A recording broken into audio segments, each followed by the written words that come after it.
sore saudara dan saudari yang terkasih. Pada kesempatan sore hari ini kita bersama di sini.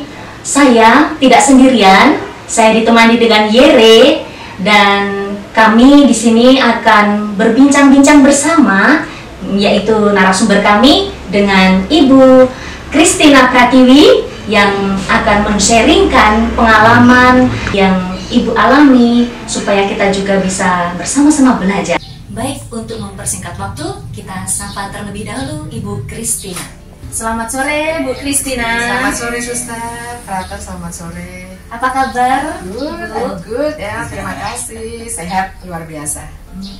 Terima kasih Bu sudah hadir bersama kami di sini. Kami ingin mengajak Ibu untuk berbincang-bincang tentang musik liturgi. Nah, kebetulan Ibu adalah seorang pelatih kor. Nah, kira-kira kapan Ibu aktif menjadi seorang pelatih kor? Oke, kalau disebut sebagai pelatih, sebelumnya saya adalah anggota kor biasa seperti teman-teman yang lain, tapi sejak 2016 ketika itu tidak ada pelatih kor, kemudian saya diminta dengan keterbatasan saya. Waktu itu saya juga merasa bisakah, sanggupkah saya begitu.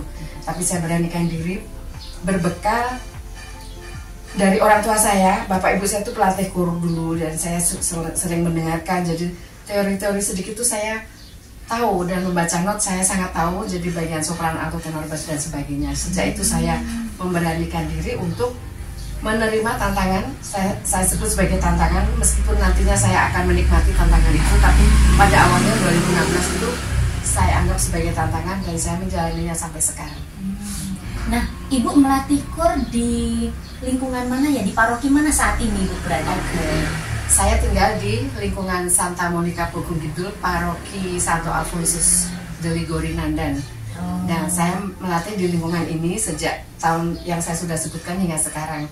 Tetapi Suster, Frater, saya juga diminta oleh Ibu Dukuh di tempat saya tinggal ini untuk melatih 17 Agustus terutama beberapa lagu-lagu nasional, lagu nasional Indonesia Raya, kemudian lagu tradisional itu untuk pentas di pedukuhan. Jadi yang saya latih beragam, kebanyakan berjilbab dan saya yang melatih mereka. Tentunya tantangannya sudah beda karena backgroundnya itu tidak mengenal not dan sebagainya. Tapi puji Tuhan, ini akan tahun keempat saya diminta lagi. Ya pengalaman buat saya nggak mudah, Frater. Tantangan itu ada. Seperti siapa sih mau melatih? Emangnya bisa gitu.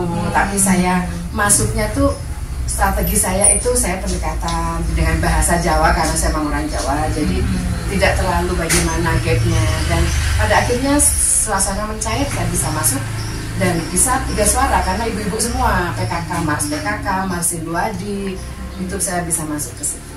Iya, wah menarik sekali ya. Iya, menarik sekali. Lalu bagaimana, apakah ada pengalaman suka duka selama menjadi seorang pelatih baik di gereja maupun di masyarakat yang tadi Ibu ceritakan? Apakah ada pengalaman-pengalaman yang mungkin tersentuh atau ada pengalaman yang berat juga, mungkin kayak ngelatihnya kok agak susah gitu? Apakah ada gitu? Iya, saya soroti yang di lingkungan saja ya, karena yang terus setiap bulan tuh ada tugas tuh di lingkungan. Duka itu saya anggap sebagai challenge atau tantangan. Setiap kali ada tugas itu bukan dukanya, tapi bisakah saya gitu. Jadi itu perjuangan, itu prosesnya yang saya nikmati, Frater.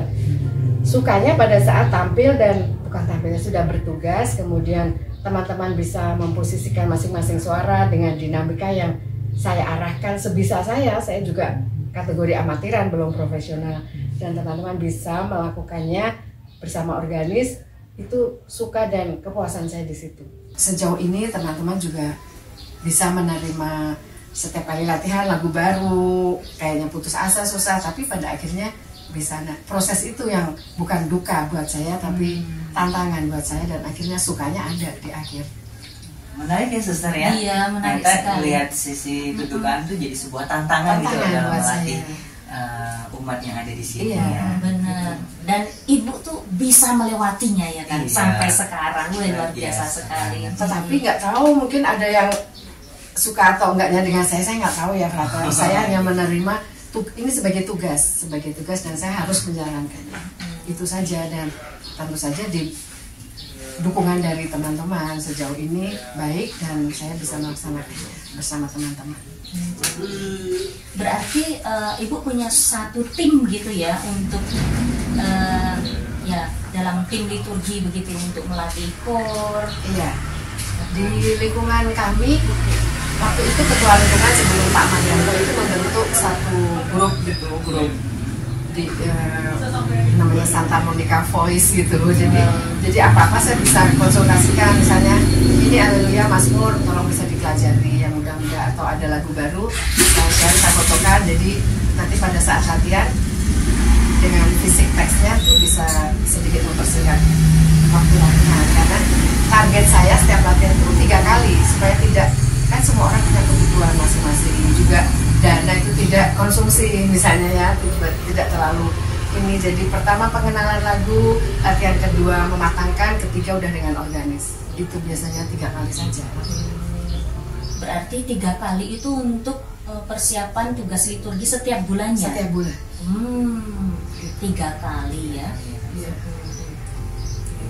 Lalu kemudian apakah ada strategi khusus begitu untuk memotivasi anggota KOR untuk berpartisipasi aktif ketika bernyanyi?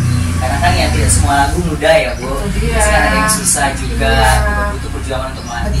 Kira-kira Ibu ada strategi atau tips-tips apa gitu? Mana ya, kalau tips tuh kayak udah profesional banget gitu ya.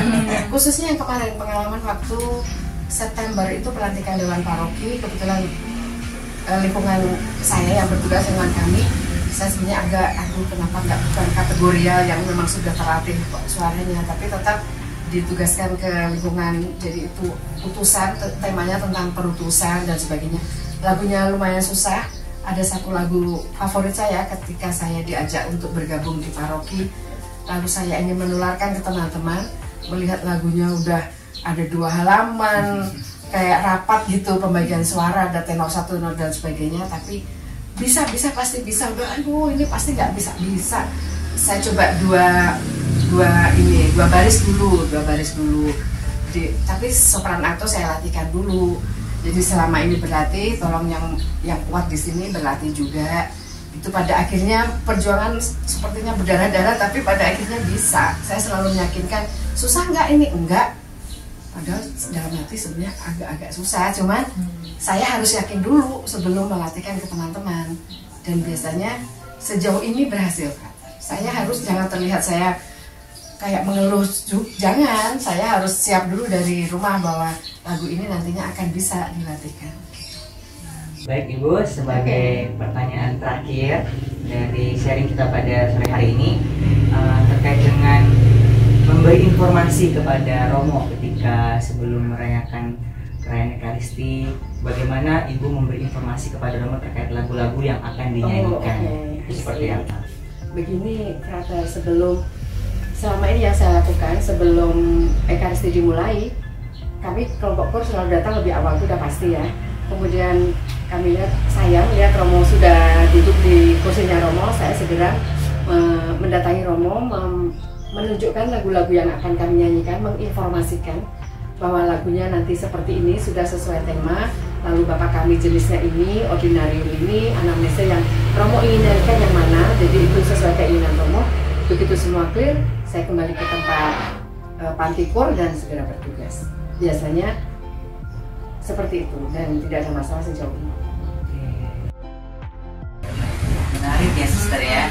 Iya, benar sekali. Biasa sekali. Baik, terima kasih sekali Bu Christian atas waktunya, atas sharing-sharingnya yang semakin menambah wawasan ya buat kita. Bagaimana? Semoga bisa ya. Semoga pasti bisa. Terima kasih banyak Bu. Sama-sama. Terima kasih Suster. Frater sudah mau mengundang saya dalam konteks ini. Terima kasih. Baik, sebagai penutup, Bapak Ibu saudara-saudari yang terkasih, kita akan mendengarkan sedikit suara merdunya nih dengan Bu Christine, dengan Suster. Kita akan dengar lagu apa nanti? Enaknya apa ya Suster? Ya. Yang sebagai orang Jawa ya, bahasa Jawa lagi bahasa Jawa kita Derek Dewi Maria saat bait pertama aja. Ya, Oke, silakan. Derek